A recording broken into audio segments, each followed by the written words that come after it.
औज़ुबिल्लाहिमिनश्शैतानिर्रजीम बिस्मिल्लाहिर्रहमानिर्रहीम। प्रोग्राम दो टोक के साथ मैं हूं आपका मेज़बान मोहम्मद अली। नाजरीन, आज एक बार फिर एन 249 वोटों की गिनती जारी है। तमाम सियासी जमातें बैठी हुई हैं और जब मैं आपसे मुखातिब हूं तो अब ये अमल ख़त्म हो चुका है कि वोट मुकम्मल तौर पर गिने जा चुके हैं। कितने वोट मुस्तरद हुए हैं, कितने नहीं। लेकिन यहां पर ताज्जुब की बात यह है कि 3 जमातों ने वोटों की गिनती के अमल का बायकॉट कर दिया है, जिसमें सर फहरिस्त मुस्लिम लीग नून, दूसरे नंबर पर पाक सरजमीन पार्टी और तीसरे नंबर पर MQM पाकिस्तान मौजूद है, जिन्होंने वाज़ेह तौर पर यह बात कही है कि वोटों की गिनती का अमल भी शफाफ नहीं है। मिफ्ता इस्माइल साहब ने बाकायदा इलेक्शन कमीशन ऑफ पाकिस्तान में यह अमल रुकवाने के लिए दरखास्त भी दायर कर दी है। आया उस दरखास्त के ऊपर कोई सुनवाई नहीं हुई, क्योंकि इलेक्शन कमीशन ऑफ पाकिस्तान भी यह बात वाज़ेह तौर पर समझता है कि बार बार किसी की दरखास्त के ऊपर इलेक्शन कमीशन अपने वसाइल इस्तेमाल करने का पाबंद नहीं है। एक बार दरखास्त के ऊपर दोबारा रिकाउंटिंग का अमल शुरू हो गया, लेकिन अब जो सूरत हाल दिखाई दे रही है, आगे आने वाले वक्तों में सूरत हाल काफी क्लियर हो जाएगी। पाकिस्तान तहरीक इंसाफ, जो कि इस वक्त हुक्मरान जमात है, मुसलसल धचके पे धचका लगा जा रहा है। जहां से 2018 के इंतखाबात के अंदर बासानी 10-10 हजार की लीड से इनके MNA कामयाब हुए थे। आज वहां पर वो सूरत हाल है कि तीसरे, चौथे और कहीं कहीं छठे नंबर पर पाकिस्तान तहरीक इंसाफ दिखाई दे रही है।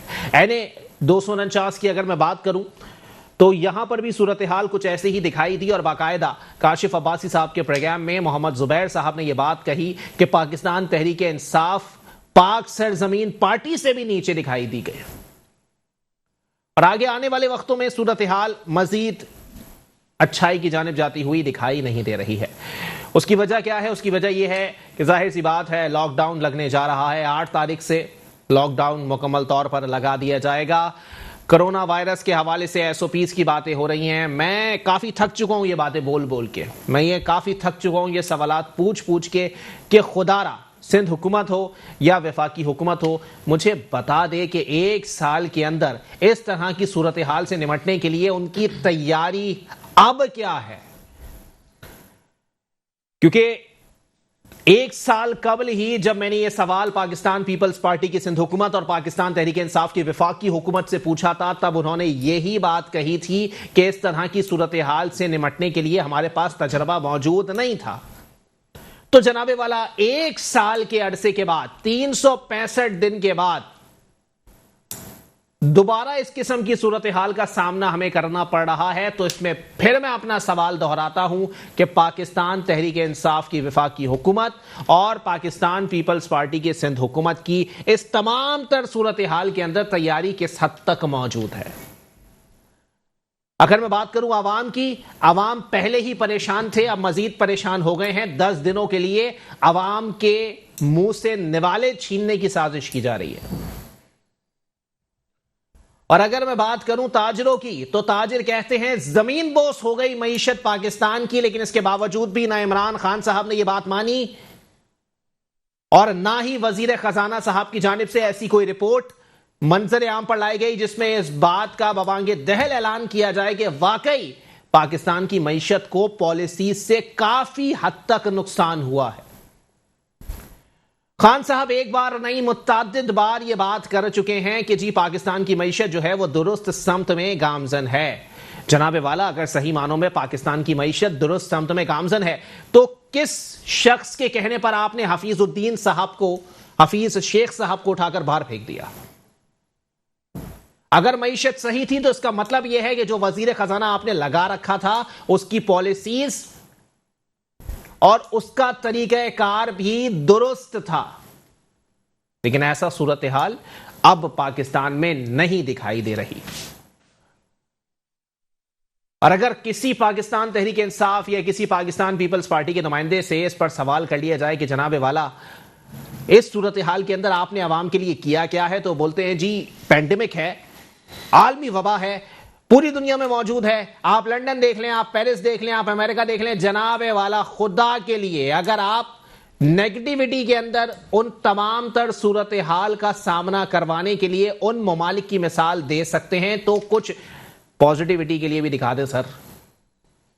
कि उन ममालिक ने अपने लोगों के लिए और अपने लोगों का रोजगार बचाने के लिए, उनके मुंह से निवाले ना छीनने के लिए बाकायदा तौर पर 2-2, ढाई हजार डॉलर फैमिलीज में दिए हैं।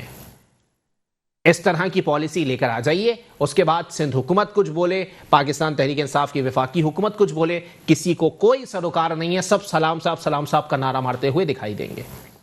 इसी पर बात करेंगे। हमारे साथ स्टूडियो में मौजूद हैं पाक सरजमीन पार्टी के रहनुमा हैं, यंग पॉलिटिशियन हैं डॉक्टर सफान मलिक साहब। बहुत शुक्रिया डॉक्टर साहब, आपने अपना कीमती वक्त इनायत किया। डॉक्टर साहब, पहले तो NA 249 की तरफ आ जाए सर।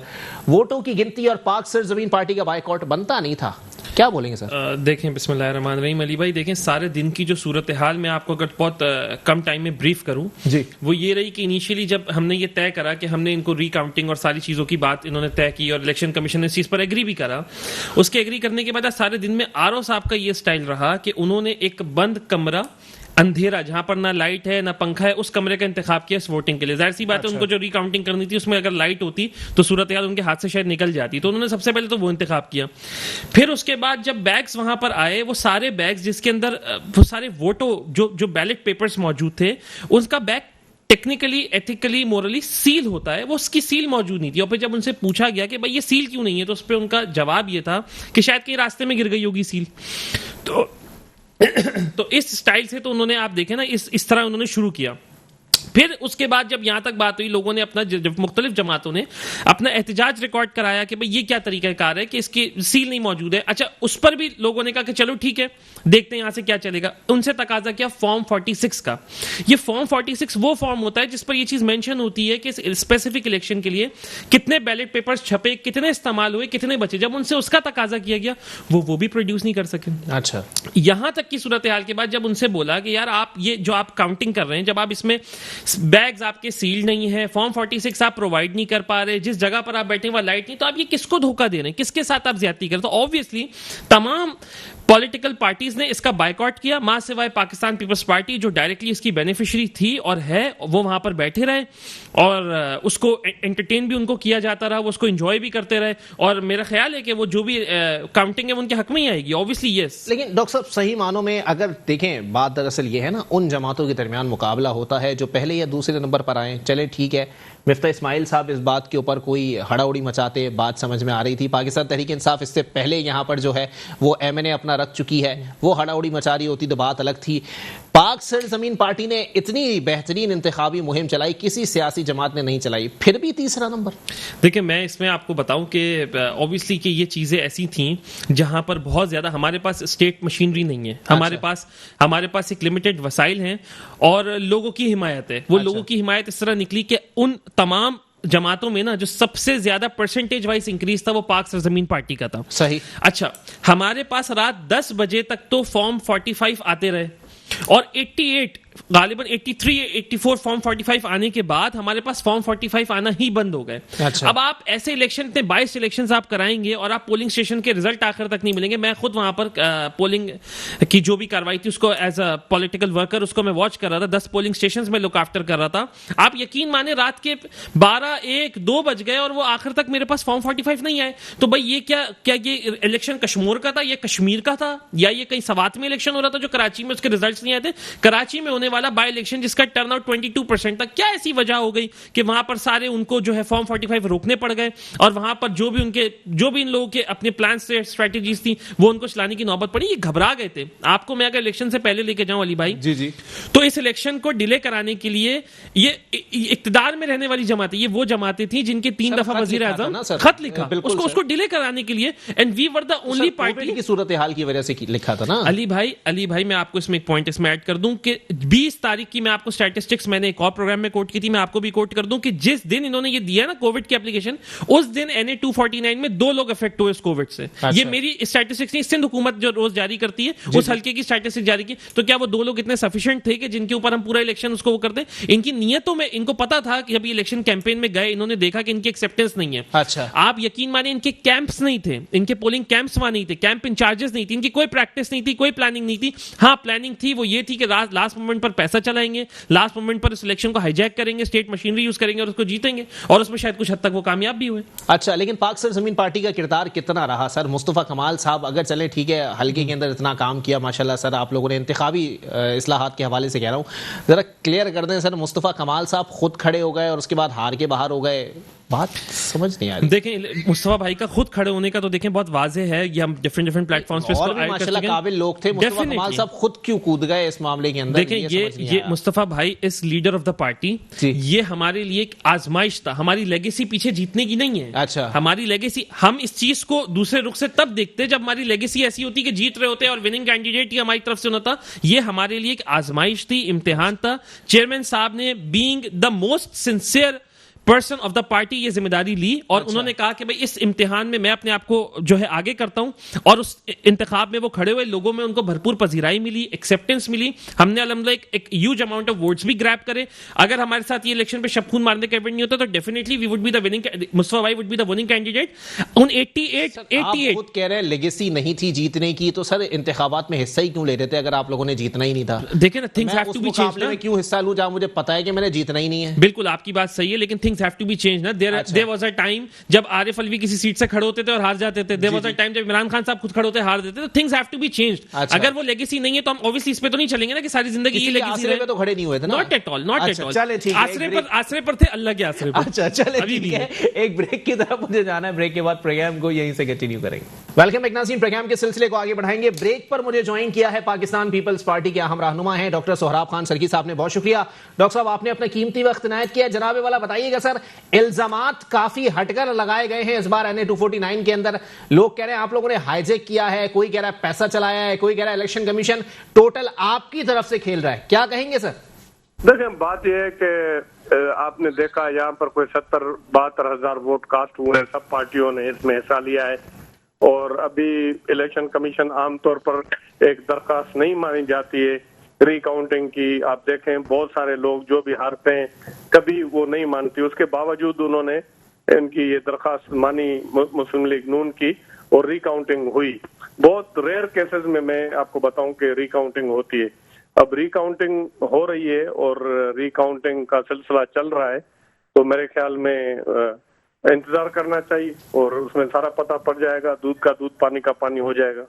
लेकिन डॉक्टर साहब, अभी जो सूरत हाल चल रही है, गिनती का अमल भी जो है वो मुतनाज़ा करार दिया गया है। बहुत सारी सियासी जमातों ने बाइकआउट कर दिया है। मिफ्ता इस्माइल साहब ने दोबारा इलेक्शन कमीशन को खत लिख दिया है। सर, इतना दाल में काला कुछ दिखाई दे रहा है? सर, बिल्कुल नहीं दिखाई दे रहा। ये एक पॉलिटिकली टैक्टिक्स होते हैं ताकि जो हारा हुआ वो बता सके कि मेरे साथ बेईमानी हुई है, मेरे साथ कुछ गलत हुआ है। बाकी कोई ऐसी कोई गलत चीज नहीं हुई। ये एक टैक्टिक्स होते हैं और मेरे ख्याल में इलेक्शन कमीशन को इनकी जो दरखास्त थी वो भी नहीं माननी चाहिए थी रिकाउंटिंग की। अब वो देख रहे हैं कि हमारी उसमें शिकस्त हो रही है और शिकस्त को देखकर अभी उसको मुतनाज़ा बनाना चाहते हैं। अच्छा डॉक्टर साहब, ये भी बताइएगा सर कि कॉन्फिडेंस लेवल अभी भी उसी पोजीशन पर मौजूद है कि जी अगर रिकाउंटिंग की जगह रीपोलिंग भी करा ली जाए तो NA 249 से पीपल्स पार्टी जीती हुई है? देखिए, हम जीते हुए हम क्यों मतलब उसमें रीपोलिंग पे जाएं? हम तो इसको सपोर्ट नहीं करेंगे रीपोलिंग। नहीं, सईद गनी साहब ने कहा है और बाकायदा दावा किया है कि रिकाउंटिंग के अलावा रीपोलिंग भी करा लें तब भी पीपल्स पार्टी जीतेगी। सईद गनी साहब की मर्जी है, मेरे ख्याल में तो रीपोलिंग जो है वो मुनासिब नहीं है और अपना एक मैंडेट दे दिया है लोगों ने और वहां पर कोई एक सिंगल एक दरखास्त नहीं आई है। अभी उनकी ये डिमांड थी कि आप ये कहीं पे इलेक्शन कमीशन में मुफ्ता इस्माइल साहब ने ये भी नहीं कहा जाकर वहां पर कोई रिगिंग हुई है। अब इस तरह तो फिर ये है कि पूरे पाकिस्तान में सब कहते रहेंगे जब इलेक्शन हो रीपोलिंग हो। वो भी बड़े रेयर केसेस में होती है भाईजान, बहुत मुश्किल होती है कोई किसी की ये एप्लीकेशन एक्सेप्ट हो, क्योंकि सारा ये कंपाइल होकर रिजल्ट आता है, पूरा एक प्रोसेस होता है, उसमें मुल्क का खर्चा आता है और लोगों ने एक दफा मैंडेट दिया होता है और वो मैंडेट उसमें अगर कोई शक शुबात या कोई ऐसी गलत चीज नजर आए तो बिल्कुल वो इख्तियार है इलेक्शन कमीशन का। जब कोई वहां पर कोई इरेगुलरिटीज हुई नहीं है और किसी की कंप्लेन नहीं है, अब ये तो नहीं है कि बस आप बार बार कहें कि इलेक्शन कराते जाएं तब तक आप इलेक्शन कराते जाएं जब तक आप नहीं जीते। इस तरह तो नहीं होता है पूरी दुनिया के अंदर। मेरे ख्याल में ये इलेक्शन कमीशन की अपनी मर्जी है। मैं ये समझता हूँ कि ये रिकाउंटिंग का ऑर्डर भी नहीं होना चाहिए था। और बहुत सारे, मैं आपको बताऊं, फैसल साले हयात का आपको मिसाल देता हूँ, उनका जो है ट्रिब्यूनल ने ऑर्डर किया हुआ है, 2 साल से उसकी रिकाउंटिंग नहीं हो रही। हमारे एनए जो है जैकाबाद की जो है, जहाँ से एजाज जखरानी की, वो भी एक्सेप्ट हुई है और जज को लिखा हुआ है, वहां पर रिकाउंटिंग नहीं हुई।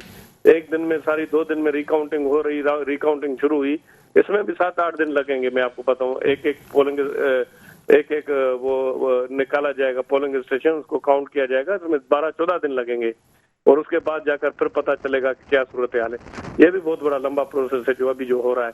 अब मैं ये समझता हूँ जो इसमें अभी दूसरे बहाने कर रहे हैं कि दोबारा इलेक्शन की जाए, और ये खुद इनकी डिमांड एक माननीय इलेक्शन कमीशन ने और रीपोलिंग का ऑर्डर कर दिया है। चलो कर दिया है तो हमने उसको कबूल किया है, हम तो नहीं गए कोर्ट में कि भाई आप इसको रुकवाएं। और बहुत सारे लोग तो पहले भी, बाटवा साहब, शहबाज शरीफ ने दरखास्त दी थी, रिकाउंटिंग नहीं हुई। पता नहीं कितने हलकों पे कितने लोग देते हैं, हजारों की तादाद में जब इलेक्शन होती है, कभी रिकाउंटिंग नहीं होती। मुझे समझ में नहीं आ रहा है क्यों इलेक्शन कमीशन ने ये ऑर्डर किया रिकाउंटिंग का। बहरहाल किया है, हमने उसको कबूल किया है और मेरे ख्याल में जब उनकी डिमांड पर रिकाउंटिंग हो रही है और खुद वो बैठे हैं, उनके नुमाइंदे बैठे हैं, जो रिजल्ट है हमें भी कबूल करना चाहिए, उनको भी कबूल करना चाहिए। चलें ठीक है, डॉक्टर साहब आप मेरे साथ ही लाइन पर मौजूद रहिएगा। सफान भाई क्या कहना पसंद करेंगे? पॉइंट तो उनका वैलिड है कि सर जी तब तक इंतखाबात होने चाहिए जब तक मैं ना जीत जाऊं। हर जमात फिर यही वतीरा अपनाएगी सर? नहीं, देखें ना, सबसे पहले तो मैं इनको जरा सा ये बताता चलूं कि ये जो बात कर रहे हैं कि इलेक्शन जो है वो हर लोग इस तरह करेंगे, तो इस तरह नहीं होता है। इलेक्शन कमीशन में भी इस चीज को ऑब्जर्व किया, इस चीज को देखा कि शदीद बेज़ाब्तगियां इस इलेक्शन में हुई। ऐसा नहीं है कि कोई भी सड़क पे खड़ा हो गया और उसने बोला, आवाज लगाओ, इलेक्शन कमीशन ने उसको वेलकम भी कर दिया। It's not like that. उसने देखा, इलेक्शन कमीशन ने इस चीज को ऑब्जर्व किया, फील किया कि भाई फॉर्म 45 यहां पर लास्ट मोमेंट तक भी नहीं जमा हो सके। और अभी भी आज की मैं इनको बता दूं कि जो वोट्स थे ना, वोट्स की एक काउंटर फाइल होती है, वो काउंटर फाइल भी आज उनके पास मौजूद नहीं थी, आरओ साहब के पास, जो उनको बतानी चाहिए थी, दिखानी चाहिए थी कि भाई ये जो रजिस्टर्ड वोट है जो यहां पर कास्ट हुआ है, इसकी काउंटर फाइल कहां है, वो भी वहां मौजूद नहीं थी। तो इस इलेक्शन में बेज़ाब्तगियां थी। तभी तो obviously election commission of Pakistan ने उसको कैटर किया। ये किसी की एक हम क्या कोई भी समझ रहे हैं आप कि पीपल्स पार्टी ने कोई चीज चलाई है या फिर इलेक्शन कमीशन की नाअहली थी? नहीं, देखें ना, इसमें देखें, तो क्लियर बात है ना कि पीपल्स पार्टी ने स्टेट मशीनरी अपनी यूज की, इसमें तो कोई शक हो ही नहीं सकता ना। ना होना चाहिए, क्योंकि अगर आपको मैं इलेक्शन के दिन में लेके चलूं तो हमें ऐसे इवेंट्स भी मिले जहां पर polling agents, Pakistan peoples party के पोलिंग एजेंट्स को जेब में पैसे लेकर चल रहे थे और प्रिजाइडिंग ऑफिसर्स को ब्राइब करने की कोशिश कर रहे थे। पोलिंग एजेंट हमारे नहीं थे, इनके अपने थे। प्रिजाइडिंग ऑफिसर हमारे नहीं थे, पाकिस्तान पीपल्स पार्टी के लगाए हुए थे, इनकी गवर्नमेंट थी ना, तो इनके लगाए हुए लोग थे सारे। और उन्होंने जाकर फिर रेंजर्स को और जो भी मुताल्लिका इदारे थे उनको इन्फॉर्म किया, उन प्रिजाइडिंग ऑफिसर्स ने, कि हमें रिश्वत देकर खरीदने की कोशिश की। ये मेरी राय नहीं है, ये मेरी असेसमेंट एनालिसिस नहीं है, ये उस दिन हुआ है। ये सारे वाकयात उस दिन हुए। कादिर खान मंदोखिल साहब असला बरदार लोगों के साथ पूरे उस हल्के में घूमते रहे और पोलिंग स्टेशन के अंदर जाते रहे। तो ये सारे इवेंट्स उस दिन होते रहे। फिर दोपहर 2 बजे तमाम प्रिजाइडिंग ऑफिसर्स कहीं हमें ये कंप्लेंट्स मिली और ये सारी कंप्लेंट्स उस दिन चली हैं कि दोपहर 2 बजे प्रिजाइडिंग ऑफिसर ने फॉर्म 45 पे साइन ले लिया। भाई ये तो इलेक्शन कमीशन पाकिस्तान के जो रूल्स हैं उसकी खुली खिलाफ वर्जी है कि जब वो पोलिंग एजेंट अपनी आंख से रिजल्ट देगा उसके बाद साइन करेगा। वो तमाम पे दोपहर 2 बजे साइन लिया। तो कोई एजेंडा था ना, कुछ खास वोट अपने हाथ से लिखने थे और साइन ऑलरेडी कराया हुआ था, तो उसका रिजल्ट फिर आया शाम में। ठीक है, अच्छा डॉक्टर साहब ये जरा क्लियर करते हैं सर, क्योंकि सही मानों में अगर इंतखाबी और सियासी लिहाज से देखा जाए बड़ी छोटी हरकत है ये। मेरे भाई, बड़े अफसोस की बात है, मैं आपको बताऊं, मैंने 6 इलेक्शन लड़े हैं खुद। मैं खुद 6 इलेक्शन मैंने लड़े हैं, 93 से लेकर मैं कैंडिडेट रहा हूं। ये क्या बात कर रहे हैं? ये सारी जिम्मेदारी इलेक्शन कमीशन की, कैंडिडेट की नहीं है। अगर ये जो बात कर रहे हैं, जो इल्जामात लगा रहे हैं, ये इलेक्शन, ये जितने भी ड्यूटीज होती हैं टीचर्स की, कोई हुकूमत लगाती है। इनको ये पता नहीं है, आकर बैठ के ये तरह इल्जाम लगा देते हैं। फैक्ट्स हैं डॉक्टर साहब, फैक्ट्स हैं, इल्जामात नहीं है, फैक्ट सारे दिन ये चीजें चलती रही हैं। बिल्कुल आप गलत कह रहे हैं। जहां पर आप मेरे भाई हैं, जहां पर मतलब आप जीतते हैं वहां पर सही है, जहां पर हारते हैं फिर वो कहते हैं कि वहां पर सही नहीं है। ये बिल्कुल गलत है। ये जमहूरियत के लिए भी बहुत बड़ा नुकसान होगा। बिल्कुल नहीं हुआ है। रेंजर्स यहाँ पर लगी हुई थी और उन्होंने मुफ्ता इस्माइल साहब की दरखास्त पर रेंजर्स यहाँ पर काम कर रही थी। पाक आर्मी यहाँ पर मौजूद थी।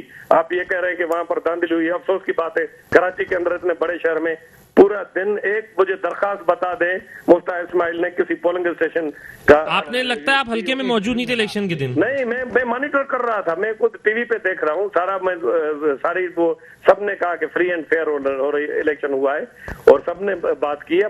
जो आप हार गए तो आप जहां पर जीतते हैं तो भाई वो आप उसकी खुशी करें और आपका ये अच्छी बात है, हमने कबूल किया, हमने आपको जिसका में हमने आपकी सपोर्ट की नून ली की। अब जहां पर हारते हैं तो वो कहते हैं धांधली होती, ये कोई वो आप जो कहते हैं ना वोट को इज्जत दो, ये उसकी नफी कर रहे हैं आप। चले ठीक है डॉक्टर साहब, आप मेरे साथ ही लाइन पर मौजूद रहिएगा। सफान भाई पाक सरजमीन पार्टी से मेरे साथ मौजूद है। सफान भाई क्या कहेंगे सर? वो कह तो सही रहे वैसे सही मानों में कि जी जहां जीत जाए वहां पर जो है वो जश्न होता है, जहां हार जाते हैं वहां पे जी धांधली का शोर होता है। और वो कह रहे हैं कि जी रेंजर्स, पुलिस, पाक फौज सबकी मौजूदगी में अगर कोई इल्जाम लगा दे कि जी धांधली हुई है तो ये तो बात गलत है। देखिए ना, मैं तो आपको अपनी वही वाली बात वापस रिपीट कर देता हूं कि मैं इनको एलिगेशंस नहीं है ये मेरे, ये सारे दिन हुई हैं। अगर आप बोलेंगे तो इस प्रोग्राम के फौरन बाद ही तमाम सबूत और शवाहिद के साथ मैं इस प्रोग्राम में सारी चीजें रख दूंगा। जो वीडियो जो प्रिजाइडिंग ऑफिसर हमारा नहीं है, प्रिजाइडिंग ऑफिसर इलेक्शन कमीशन का होता है भाई। प्रिजाइडिंग ऑफिसर यार इनको जरा करेक्ट करे। प्रिजाइडिंग ऑफिसर इलेक्शन कमीशन लगाता है, लेकिन वो किसी स्कूल में किसी कहीं का टीचर होता है, कहीं का कुछ होता है, जो आप ही का लगाए हुए सिंध हुकूमत में जितनी भर्तियां आपकी की हुई है इनके फैक्ट्स इलेक्शन कमीशन। डॉक्टर साहब, इलेक्शन कमीशन घर से लोग नहीं लाता, इलेक्शन कमीशन उसी सूबे के जो लोग होते हैं उनको लगाता है। अच्छा, उस सूबे में हाँ चले जी। सफान भाई क्या कहना पसंद कर रहे हैं सर? इलेक्शन कमीशन शवाहिद के ऊपर आ गए थे। मैं तो फैक्ट्स की बात कर रहा हूँ, मैं फैक्ट्स पे बात कर रहा हूँ। मैं आपसे अली भाई, मैं आपको बहुत ही कैटेगोरिकली इस चीज को मैं आपको वाजे कर दूं कि इलेक्शन कमीशन अपने घर से लोग नहीं लाता। इलेक्शन कमीशन ये हिदायत देता है कि भाई जो भी कंसर्न लोग हैं वहां से वो लोग आएंगे। उस भाई सिंध के ही टीचर्स होंगे, सिंध के डिफरेंट इदारों के एम्प्लॉइज थे, यहीं से लोग थे ना, वो लोग इनके इन्फ्लुएंस में आ जाएंगे। फिर चले ठीक है, पंजाब के अंदर पीटीआई की हुकूमत है सर, ठीक है, वहां अगर किसी इलेक्शन होते हैं, ज़िमनी इलेक्शन होते हैं तो सर वहां से तो पीटीआई को ही जीतना चाहिए ना, सारी मशीनरी उन्हीं की लगी हुई है। देखिए अगर हाँ पीटीआई की तो अगर आप बात करें, पीटीआई ने तो अगर पीटीआई तो मशीनरी भी इस्तेमाल कर ले या पीटीआई तो कुछ भी अपने घोड़े खोल ले, पीटीआई की तो जिस वक्त पोजीशन है ना, जो वो उनकी कारकर्दगी है, अच्छा, तो उस कारकर्दगी पे तो उन्होंने इसी तरह जूतों के हार मिलने हैं। जो उनके वजीरों की पोजीशन है, जो उनके काम कारकर्दगी है, जो उनके जो डिसीजंस हैं और उनकी काबीना में जो बैठे हुए लोग हैं, वो सो कॉल्ड जो सिलेक्टेड लोग बैठे हुए, उनको तो इसी तरह जूते के हार मिलने और आने वाले वक्तों में इससे ज्यादा बदतर उनको मिलने। अच्छा, इसके तो पीटीआई इस बात बेफिक्र है। मुझे ये बताते ना फिर मिफ्ता इस्माइल साहब, मुस्लिम लीग नून का तो कराची में कभी भी स्टेक नहीं रहा, फिर भी आप लोगों को टफ टाइम दे दिया सर, दूसरे नंबर पर आ गए। नहीं ठीक है, अगर उन्होंने देखिए इलेक्शन होता है ना, इलेक्शन एक हेल्दी कंपटीशन है। अच्छा। और हमारा ये तो पॉइंट ही नहीं है, हम तो ये कह ही नहीं रहे कि हमारी जीत अनाउंस की जाए, हम तो ये नहीं कह रहे। हम तो ये कह रहे हैं कि रात 10-11 बजे तक जो आखिरी हमारे पास फॉर्म 88 आई, ऑन रिकॉर्ड है, ये प्रेस कॉन्फ्रेंस हमारी हुई है। अच्छा। जो मरकजी इलेक्शन ऑफिस है उसके सामने, कि उसमें 88 सर जी पाक सरजमीन पार्टी से हैं जी, उन 88 रिजल्ट्स, उन 88 फॉर्म 45 के साथ जी हम मुस्तफा भाई was the winning candidate with those 83 form 45। ये मेरे वो नहीं है ना क्लेम, ये तो ऑन रिकॉर्ड है चीजें। अच्छा, ये बात। फिर उसके बाद जब ये इलेक्शन हाईजैक होना शुरू हुआ, चीजें आना शुरू हो गई, रिजल्ट्स आना रुक गए। ऐसा क्या हो गया कि भाई उस इलेक्शन में आपको सुबह तक हो गया रिजल्ट अनाउंस करने में? क्या चीन में हो रहा था वो इलेक्शन, कराची में हो रहा था, बल्दिया में हो रहा था, 20% टर्नओवर था, 70-72 वोट का काउंट करना क्यों मुश्किल हो गया? दिख रहा है सर आपको, क्योंकि इलेक्शन कमीशन के जिम्मे हैं ये जितनी चीजें आप लोग क्लेम कर रहे हैं सर। ये तो देखिए, मैं इस पे क्लियरली जिम्मेदारी जो है ना, जाहिर सी बात है इलेक्शन कमीशन को हम बेरुजमा नहीं कर सकते। बिल्कुल इलेक्शन कमीशन की जिम्मेदारी है कि चीजों को ट्रांसपेरेंट रखें, उसकी ट्रांसपेरेंसी मेंटेन करें। अच्छा। लेकिन जो आज भी जो अमल हुए, रिटर्निंग ऑफिसर्स ने जो जिस तरह का एक रवैया रखा, एक बायस्ड उनका एटीट्यूड था। उन्होंने किसी भी कंप्लेनेंट की, किसी भी, मैं तो कह नहीं रहा कि पीएसपी के कंप्लेनेंट, उन्होंने तहरीक इंसाफ के कंप्लेनेंट को, उन्होंने मुस्लिम न्यूज़ के कंप्लेनेंट को केटर नहीं करा।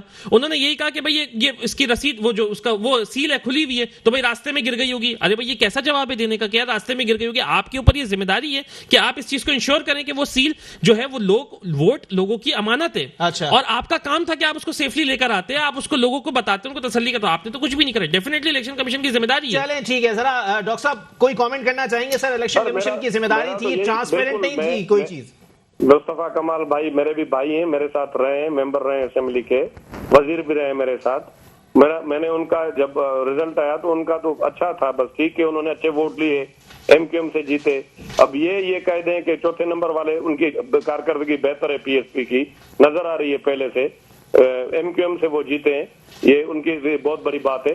बाकी ये है कि लोगों ने पाकिस्तान पीपल्स पार्टी को वोट दिया है, दूसरे नंबर पर मुस्लिम लीग नून आई है और वही इसमें वो रोड़े अटका रहे हैं और ये तो मेरे भाई हैं पीएसपी, इनको तो कोई एक्सपीरियंस ही नहीं है, खुद में इलेक्शन लड़ा हूं और ये सारी जिम्मेदारी 100% इलेक्शन कमीशन की फ्री एंड फेयर करना। अच्छा, लेकिन डॉक्टर साहब लोग ये कह रहे हैं ना कि आप लोगों ने सर हाईजैक करने की कोशिश की अपने अफसरान के जरिए। वो ये कह रहे हैं कि बाकायदा पोलिंग एजेंट्स जो है वो जेब में नोटों की गड्डियां रख के घूम रहे थे, जो वहां ऑफर कर रहे थे रिश्वत की। इस तरह की सूरत हाल सर मैंने नहीं देखी आज तक किसी इलेक्शन में। मेरे भाई ये इल्जामात होते हैं और इल्जामात इस तरह के लगते हैं, पाकिस्तान का ये ट्रेडिशन है, ये अफसोस के साथ ये कहना पड़ता है। तो डॉक्टर साहब अगर इसके शवाहिद कुछ अरसे में मंजर आम पर आ जाए तो फिर क्या बताइएगा, क्या होगा इसका? बात ये है कि कोई आदमी कोई मिसाल के तौर पर हल्के के अंदर चले, एक सेकंड के लिए मान भी लिया जाए, कोई हरकत करे, कोई मुखालिफ जाकर ये कहे कि मैं पैसे दे रहा हूँ पीपल्स पार्टी की तरफ से, वो इलेक्शन कमीशन का काम है, हुकूमत का तो काम नहीं है। वो तो इलेक्शन कमीशन उसको देखेगी और ये जिम्मेदारी सारी इलेक्शन के कमीशन के ऊपर आती है अली भाई, वो किसी हुकूमत के ऊपर नहीं आती है। इवन पीटीआई की हुकूमत हो, यहाँ पर पीएसपी की अगर हुकूमत हो, वो उसकी जिम्मेदारी नहीं होती है। फ्री एंड फेयर इलेक्शन कराना जिम्मेदारी इलेक्शन कमीशन की है 100%। लेकिन डॉक्टर साहब सही मानों में जो सूरत हाल अभी डॉक्टर साहब बता रहे हैं इस वक्त, डॉक्टर सफान मलिक जो बता रहे हैं कि सही मानों में अगर वहां पे जो है वो सील की बात होती है कि जी जितने वोट थे वो सील होने चाहिए, लेकिन वो कह रहे हैं सील जी रास्ते में कहीं गिर गई है, वो कह रहे हैं जी फाइल कहीं गिर गई है। इलेक्शन कमीशन हीले बहानों से काम ले रहा है, क्यों सर? सर इलेक्शन कमीशन से ये पूछें, मैं कोई तर्जमान नहीं हूँ इलेक्शन कमीशन का जी। अगर ऐसी कोई बात है तो उसका जवाब तो इलेक्शन कमीशन देगा। बाकी ये है कि मैं आपको बताऊं कि हमने भी यहाँ पर बल्दिया का जो इलाका है यहाँ पर काम किया है। पहले पीपल्स पार्टी काम नहीं करती थी, उसने काम किया है तो लोगों ने उसको रिस्पांस दिया है। आप ये देखें कि 9-0 पर आवाज आ रही है? जी जी आ रही है सर, आ रही है। हाँ 9-0 पर आप ये देखें पाकिस्तान पीपल्स पार्टी की अभी 2-4 दिन पहले कितनी बड़ी रैली हुई है और रोज बरोज अल्हम्दुलिल्लाह ये एमक्यूएम के दोस्त हमारे जो हैं भाई ये पीपल्स पार्टी में शामिल हो रहे हैं। अब जी अली राशिद साहब की क़यादत में वो रैली निकली थी बिल्कुल 9-0 पर, याद है मुझे। हाँ एक ये बात। दूसरी बात ये है कि वहां पर मैं आपको बताऊं जब हमारा कैंडिडेट ये हार गया था जो 6ठे नंबर पे था, अब ये बताएं ना 70-80 हजार वोट लिए वाडवा ने, तो ये 14,000 पर मुफ्ता इस्माइल क्यों आए? अब लोगों की मर्जी निकले ही नहीं। अब ये भी किसी पीपल्स पार्टी के ऊपर इल्जाम लगा रहे। हमने यहाँ पर जैसे हमारी हुकूमत आई है यहाँ पर हमने काम करवाया, पूरी जिंदगी जो काम नहीं हुआ वो काम हुआ है। और काम जो बीच में हमारे ये कैंडिडेट थे मंदू खेल साहब, उन्होंने वो काम करवाते रहे।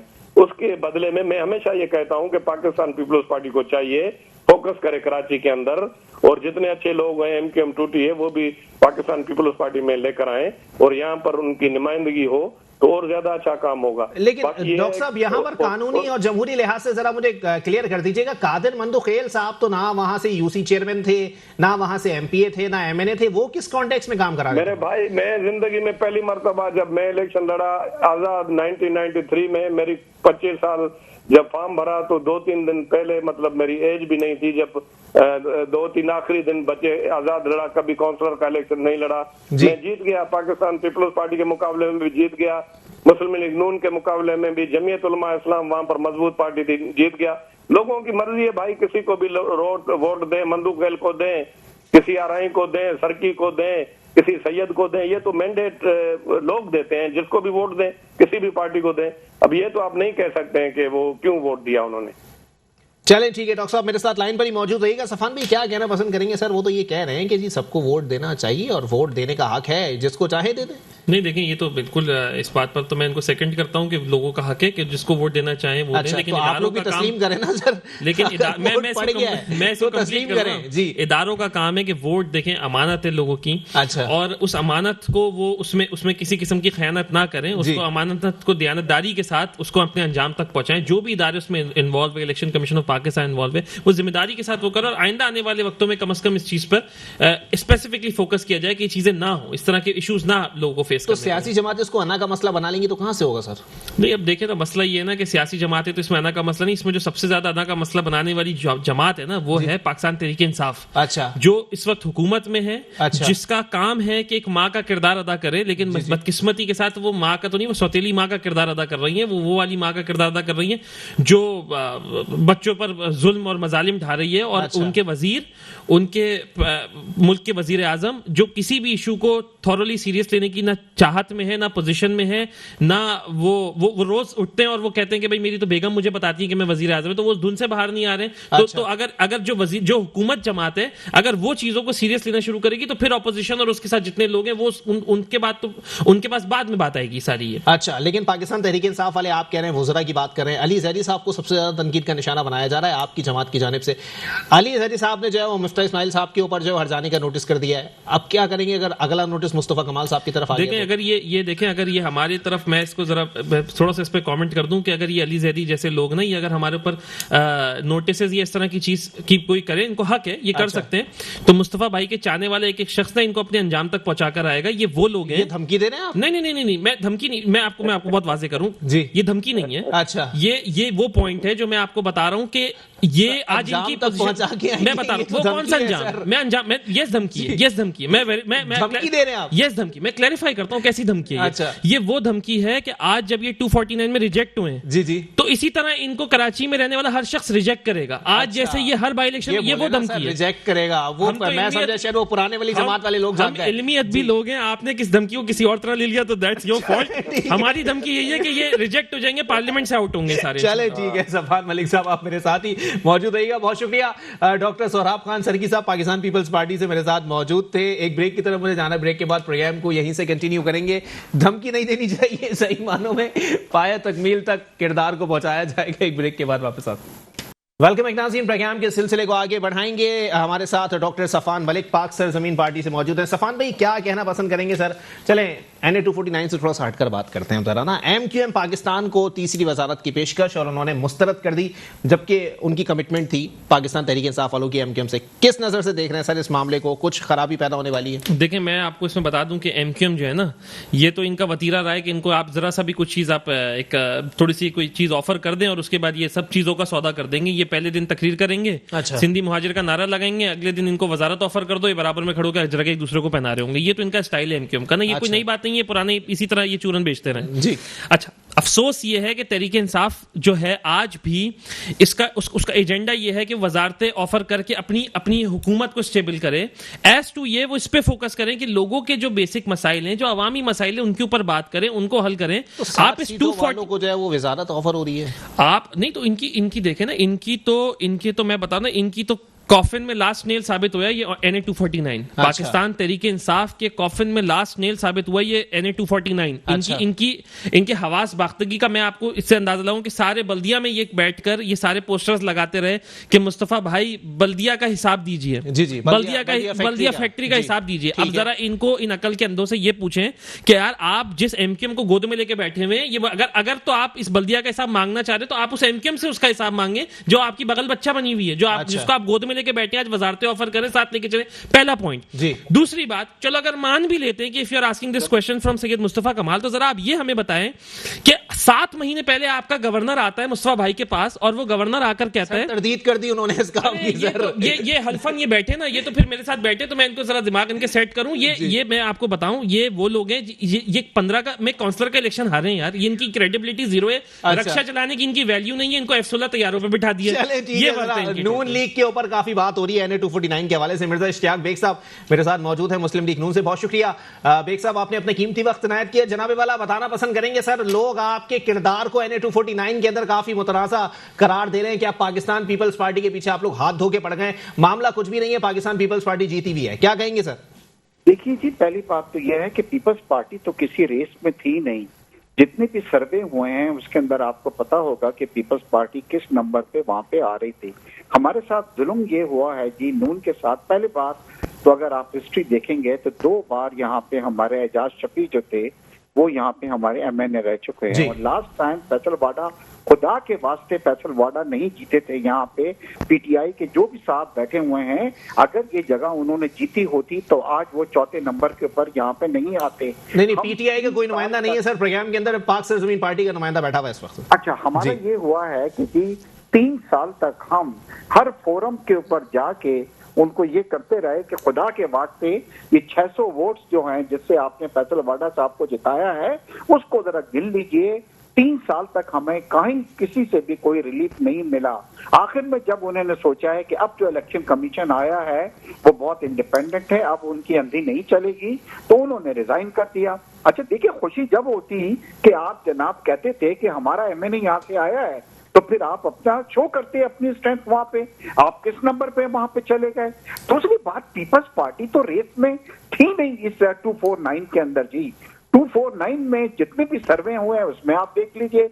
अब आपने क्या हुआ है कि जब रिकाउंटिंग की हक है, ये कोई फेवर नहीं किया गया है इसके ऊपर हमारे मिफ्ता इस्माइल साहब के ऊपर, क्योंकि अगर मार्जिन आपका 5% से कम होता है तो उसके अंदर रिकाउंटिंग जो होती है अलाउड होती है।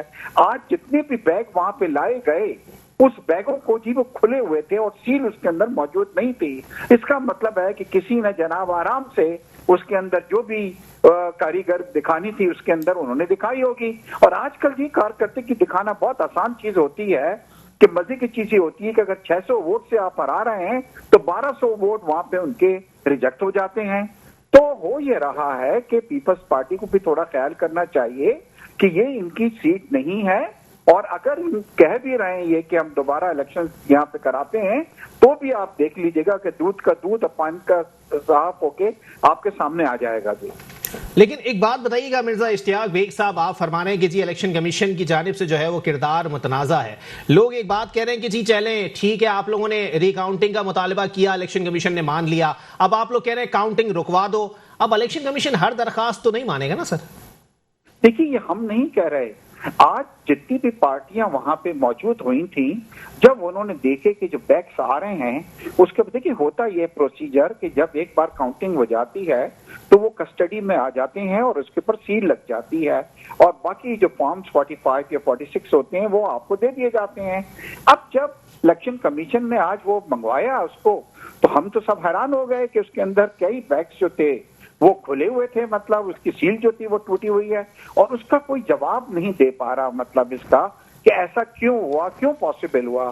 तो मेरे ख्याल है कि तो बेग साहब कथा कलामी माफ, जरा ये बताइएगा इस मसले का हल क्या था? वही मसले का हल था जो मिफ्ता इस्माइल साहब मुतालबा कर रहे थे? नहीं, वो तो नहीं जो मिफ्ता इस्माइल साहब जो कह रहे थे, मगर थोड़ा सा इलेक्शन कमीशन का ये तो काम है डिसाइड करना कि इसका हल क्या है, इस मसले का क्यों, मतलब किसकी कस्टडी में थे ये बैग्स जो थे, किसने उसकी सील जो है मतलब वो तोड़ी है, किसने उसमें मैनिपुलेशन जो करनी होगी वो की हुई है। तो मेरे ख्याल है कि मतलब ये हमारे साथ बहुत ज्यादती हो रही है, और आपने देख लिया है कि हमारा पहले भी यहाँ पे क्या हमारी परसेंटेज रही थी, पहले भी हमने कितने वोट्स यहाँ पे हासिल किए थे, और उस वक्त भी पीपीपी जो थी वो बहुत पीछे थी, 4-5वें नंबर पे शायद थी। हमें इस बार जो था पीपल्स पार्टी से तो हमारा मुकाबला नहीं था। मैं मितवा साहब से कई बार डिस्कस की, तो हमें जो प्रॉब्लम्स आ रही थी तहरीक लब्बैक से हम सोच रहे थे कि शायद हमारा मुकाबला हो, रीजन बीइंग कि उनके साथ जो लाहौर के अंदर पंजाब में हुआ, तो हमारा ये था कि सिंपैथी वोट उनको मिलेगा, उनके लोग ज्यादा घर से निकलेंगे, ज्यादा वो करेंगे। इधर तो जनाब पीपल्स पार्टी वालों ने शाम में सुबह 4 बजे शहरी के वक्त ये अनाउंस कर दिया कि हम जीत गए। अब देखिए कल एक बाई इलेक्शन हुआ है जिसमें नंबर ऑफ वोट्स जो है वो ज्यादा पड़े हैं, मतलब, मगर उसका क्या हुआ कि रात को 11:30-12 बजे तक उसका रिजल्ट आ गया। यहाँ पे भी वही स्टोरी हुई है कि 3-4 घंटे तक बिल्कुल मतलब इसको होल्ड किया गया, मतलब, और अनाउंसमेंट नहीं की है, और उसके बाद 4 बजे के करीब जाके आपने अनाउंस कर दिया। लेकिन बेग साहब, पीपल्स पार्टी वाले भी एक चीज क्लेम कर रहे हैं, वो कह रहे हैं कि जी आप लोगों के पास जो है वो मुकम्मल रिजल्ट आया नहीं था, तो आप लोग जश्न किस बात का मना रहे थे सर? सर जश्न तो हम पहले उस दिन से मनाना, जश्न तो शुरू हो गया था सर उस वक्त, जब फैसल वाडा साहब जो थे उनको पता था कि अब ये ज्यादा अरसे ये कहानी नहीं चलने वाली, उन्होंने रिजाइन किया था, और हमें ये मालूम था कि ये हमारी सीट है, इससे पहले भी 2 बार हमारी रह चुकी है। तो पीपल्स पार्टी किसी सर्वे में नहीं थी, एकदम से अनाउंस कर दिया कि ये सीट हमने जीत ली। देखिए हमारे लिए ये बहुत एक इम्पॉर्टेंट है। इस वक्त आप देख रहे हैं कि जहां जहां नून जो थी, वो चाहे प्रोविंशियल असेंबली में हो, नेशनल असेंबली में हो, हर जगह माशाल्लाह उनको कामयाबी हासिल हो रही है। और आप देखेंगे कि ये तो इलेक्शन कमीशन का काम है डिसाइड करना कि किस तरह अब इस मसले को हल किया जाता है। इंशाल्लाह आप देख लेंगे कि नून की ये पहली भी सीट थी, और अब भी ये इंशाल्लाह आप देखेंगे कि हमारी सीट होगी। है चलें ठीक है, बहुत शुक्रिया मिर्जा इश्तियाक बेग साहब, मुस्लिम लीग नून से मेरे साथ मौजूद थे। डॉक्टर साहब, आखिर में कोई कमेंट करना चाहेंगे? जो बात वो कर रहे हैं वो तकरीबन आपकी बात कर रहे हैं सर, लेकिन अगर फिर भी आज पाकिस्तान पीपल्स पार्टी दोबारा, अब तक तो रिजल्ट आने वाला होगा, मैदान मार जाती है तो क्या कहेंगे सर? आगे आने वाले वक्तों में क्या होने वाला है? देखें, फिर तो ये बात है ना कि ये तो ऑलरेडी हाईजैक्ट इलेक्शन था, इसमें कोई हमें शक व शुबा नहीं है।